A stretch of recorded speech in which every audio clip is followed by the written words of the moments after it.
இந்த காலத்தில் எல்லா இடமே ஃப்ளாஷ் தான் இருக்குது. அதனால் வாசலில் கோலம் போடுற இடங்கிறது நிறைய இல்லை. நாம் ஒரு பிளாக் போர்டையான வாங்கி வச்சு அரிசி மாவை அரைச்சி பொம்னாட்டி குழந்தைகளுக்கு அந்த கருப்பு போர்டில் நல்லா புள்ளி வச்சு நல்லா குனிஞ்சு கோலம் போட சொல்லி கொடுக்கணும். அது ஏன் அப்படி பண்ணணும் அப்படின்னாக்கா, இப்போ உடல் உழைப்பு அப்படின்றது நிறையவே இல்லை. அதாவது இந்த இடுப்பு வளைஞ்சாதான் இந்த கருப்பை பலமடையும்.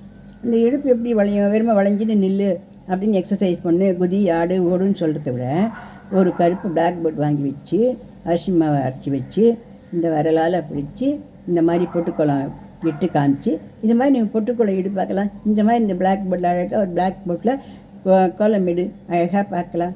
என் செல்லம் நல்லா கோலம் போடுமே அப்படின்னு சொல்லி நம்ம சொன்னோம்னா குழந்தைகள் ஆர்வமாக அந்த பொட்டுக்கோலமெல்லாம் கற்றுண்டு அந்த பொட்டுக்கோலம் போட்டு முடிக்கிறது ஒரு 10-15 நிமிஷம் ஆகும். எப்படி இருந்தாலும் 4 பக்கம் மயில், 4 பக்கம் குயில், 4 பக்கம் தாமரப்பு, இப்படிலாம் நிறைய கோலங்கள்லாம் நிறைய இருக்குது. அது மாதிரி நம்ம போட சொல்லி பார்த்தோம்னாக்கா நம்மளும் அவ்வளோ சபாஷ் பண்ணுவோம். அதே சமயத்தில் குனிஞ்சு கோலம் போடுற சமயத்தில் அந்த இடுப்புக்கு பலம் அதிகமாகும். விரலால் இப்படி பிடிச்சி இப்படி கோலம் போடுற சமயத்தில் நல்ல அறிவு திறன், நல்ல புத்தி கூர்மை, நல்ல கவனம் இதெல்லாம் ஏற்படும். இந்த 2 விரலையும் இந்த விரலையும் வச்சு இப்படி இழைகோலம் அப்படின் மாதிரி இழைகோலம் மாதிரி அப்படி போடும்போது அந்த குழந்தைகளுக்கு ஆற்றல் அதிகரிக்கும். அந்த உடம்புக்கும் நல்ல ஒரு எக்ஸசைஸ் மாதிரியாகவும் ஆகும். நம்ம குழந்தைகளை ஆட சொல்கிறோம், பாட சொல்கிறோம், டான்ஸ் கிளாஸ் எல்லாமே பண்ணுறோம்னாலும் இந்த மாதிரியான குட்டி குட்டி வேலைகளையும், அதாவது வேலைன்னா வெறுமை நடந்துட்டு போய் அதை கொண்டு வச்சுட்டு வா, கொண்டா கடைக்கு போய்ட்டு வா அப்படின்னு இருக்கிற வேலை இல்லை. கொஞ்சம் குனிஞ்சு கொஞ்சம் நிமிதி. இப்போலாம் எச்சை பரட்டுறது அப்படின்னு குனிஞ்சு பண்ணுற வேலையெல்லாம் இல்லை. கோலம் போடுறது அப்படின்ற வேலையெல்லாம் இல்லை. இப்போ அந்த காலத்தில் நாமெல்லாம் எப்படி இருந்தோம்? எல்லா வேலையும் பண்ணோம் இல்லையா? நம்ம ஆரோக்கியமாக தானே இருக்கோம். இந்த ஆரோக்கியத்தை நம்ம குழந்தைகளுக்கும் நம்ம சொல்லிக் கொடுக்கணும். என்ன தான் டான்ஸ் ஆடினேன், பாட்டு பாடினேன், குச்சேன் அப்படின்னா கூட அது போகாது.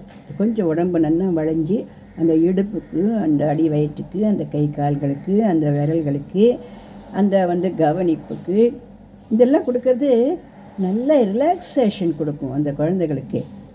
ஏன்னா 12 வயசு 10 வயசு குழந்தைங்க ஸ்ட்ரெஸ்ஸாக இருக்குது, எனக்கு கவலையாக இருக்குதுன்னு சொல்கிறேன் இல்லையா? அப்படி சொல்லக்கூடாது. என்ன கவலை இருக்குது, என்ன ஸ்ட்ரெஸ் இருக்குது, இந்த மாதிரி கொஞ்ச நாள் கவனமாக ஏதாவது பண்ணினா அந்த ஸ்ட்ரெஸ்ஸு, அந்த கவலை அது எல்லாமே போயிடும்.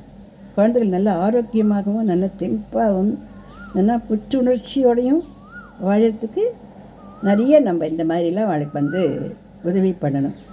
இந்த காலத்தில் முதியோர்கள் அப்படின்றவாளுக்கு நிறைய இடத்துல சொல்லித்தரா. பாட்டி தாத்தா இருக்கிற குழந்தைகள் அதிர்ஷ்டசாலிகள் தான் சொல்லித்தரா.